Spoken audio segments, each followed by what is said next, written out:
Salam Media Sriwijaya.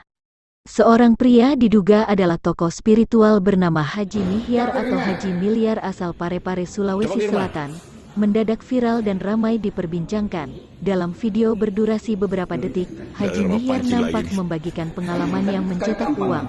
Video berdurasi beberapa detik itu viral di media sosial.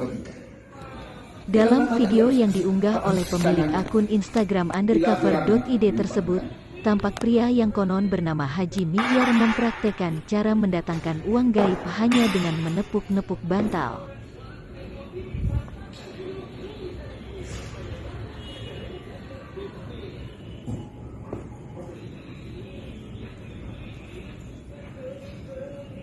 Wah, coba mukanya.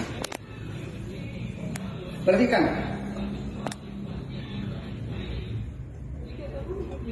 Oh, salah begini. Tutup betul-betul. Perhatikan.